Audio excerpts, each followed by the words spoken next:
एका मुलानेच आपल्या बापाचा खून केला.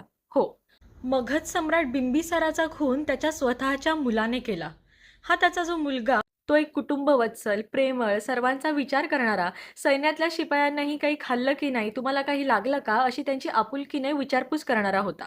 पण मग तो पुढे जाऊन अजातशत्रू, ज्याला कुणीही शत्रू नाही असा एक रक्तपिपासू आणि क्रूरकर्मा कसा बनला, त्याच्या मागे काय कहाणी आहे, सांगते. नमस्कार, मी रुचा दिनकर आणि मी वाचते लेखक सुमेध यांची अजातशत्रू ही कादंबरी. ही कादंबरी फक्त ऐतिहासिक नाहीये, तर ऐतिहासिक फिक्शनल कादंबरी आहे. म्हणजे याच्यातली काही पात्र जी आहेत, ती काल्पनिक आहेत. आणि या कादंबरीचं वेगळेपण म्हणजे आपण बऱ्याचदा ज्या ऐतिहासिक कादंबरी किंवा पुस्तकं वाचतो ना, त्यात कथेचा नायक जो असतो, तो एखादा शूरवीर योद्धा किंवा राजा असतो आणि त्याच्या दृष्टिकोनातून आपण पूर्ण कथानक पाहत असतो.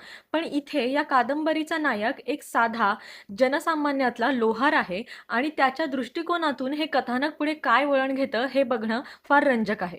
आणि याचं कथानक इतकं वेगवान आहे ना, की वाचताना तुम्हाला कुठेही थांबल्यासारखं किंवा अडकल्यासारखं नाही वाटत. उलट आता पुढे काय होईल याची उत्सुकता नेहमी लागून राहते. आणि खरं सांगायचं तर सुरुवातीला या कथेचा नायक नक्की कोण आहे? किंवा अजातशत्रू एकाच वेळेला दोघांचं नाव कसं असू शकतं? असा प्रश्न मला पडला होता.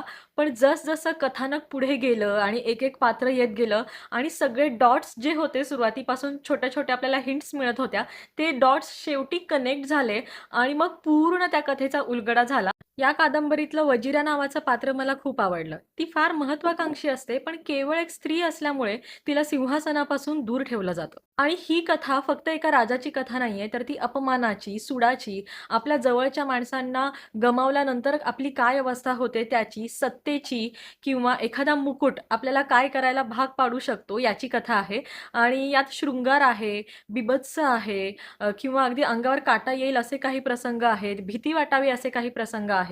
त्याच वेळेला अतिशय छान वाटावं असे काही क्षण सुद्धा यात आहेत. खरं तर ना कोणतीही व्यक्ती जन्मतः वाईट नसते. आयुष्यात काही घटना होतात त्यामुळे माणूस वाईट बनत जातो. तर मग अजातशत्रूच्या आयुष्यात अशा काय घटना झाल्या, की ज्यामुळे तो इतका क्रूर बनला आणि तो क्रूर झाला, की त्याला क्रूर बनवण्यात आलं, तसं घडवण्यात आलं, हे समजून घेण्यासाठी आणि हे जाणून घेण्यासाठी वाचा अजातशत्रू कादंबरी.